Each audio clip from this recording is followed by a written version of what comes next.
Mientras el concepto secular nos enseña que la honestidad es relativa, la palabra de Dios nos pide que nosotros como mayordomos seamos totalmente honestos con nuestro Dios. Bienvenidos al bosquejo de la lección número 7.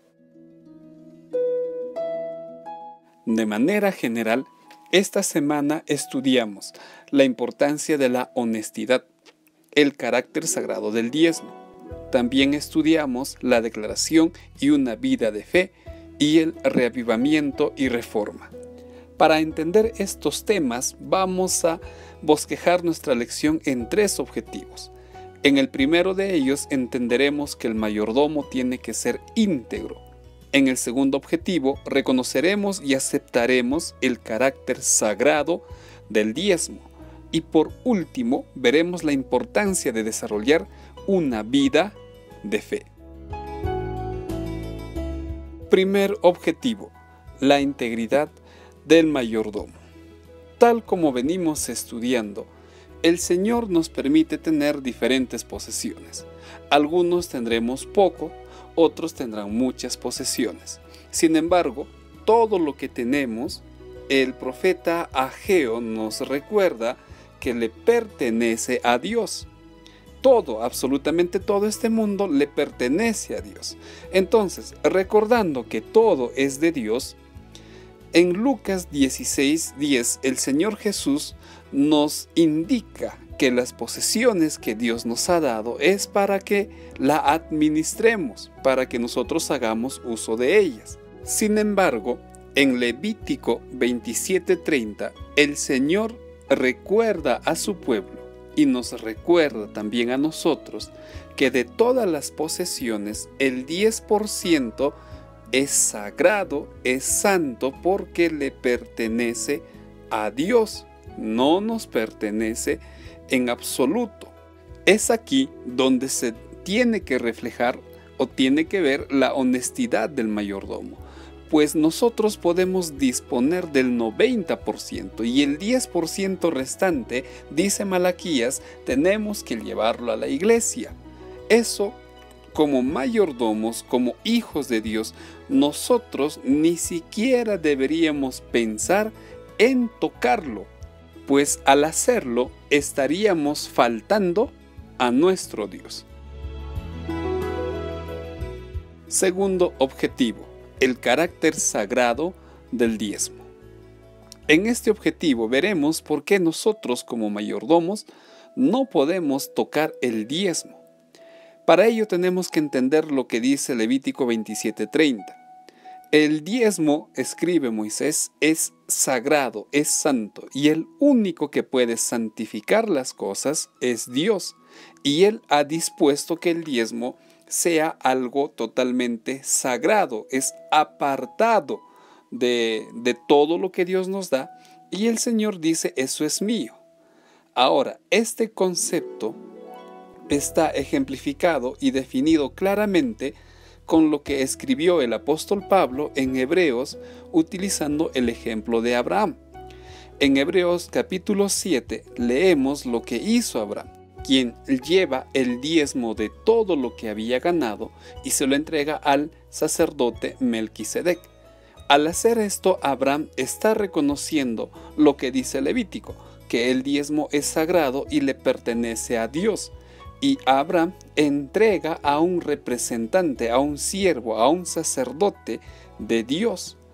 Entonces, lo que está escrito en Levítico es reforzado con lo que está escrito en Hebreos al resaltar o resaltando que el diezmo tiene un carácter totalmente sagrado. A esto tenemos que aumentar lo que está escrito en Lucas capítulo 11. Cuando el Señor Jesús habla aquí con los fariseos, les dice lo siguiente: ustedes que diezman todo, están dejando las buenas obras. Hagan las buenas obras y también sigan diezmando. ¿Qué podemos o qué se aprende de todo esto? La lección es clara. El diezmo es tan importante como las buenas obras. En otras palabras, tenemos que diezmar y hacer buenas obras. Sin embargo, tenemos que hacer buenas obras, pero no con el dinero del diezmo. Las buenas obras lo hacemos con nuestros recursos, pero el diezmo tenemos que llevarlo a la tesorería, tenemos que llevar a la iglesia. También, ¿qué podemos entender de esto? Que el diezmo está vigente y que eso no quedó anulado cuando Cristo murió. El diezmo está vigente aún en nuestros días. Entonces el diezmo es algo sagrado. El diezmo le pertenece a Dios. El diezmo se entrega a los siervos de Dios. El diezmo tiene que ir directamente a la tesorería de la iglesia. Tercer objetivo: una vida de fe. Un concepto clave que tenemos que entender: la honestidad necesita de mucha fe. Tomemos nuevamente el ejemplo de Abraham, quien era un hombre muy rico. Sin embargo, a pesar de sus riquezas, la Biblia nos dice que Abraham no tenía la mirada, la atención en ellas, sino su mirada estaba fijada en Dios. Hebreos 7 y Hebreos 12 dan testimonio de esto, que Abraham tenía la mirada puesta en Cristo. Solo de esta manera Abraham podía aumentar o desarrollar su fe.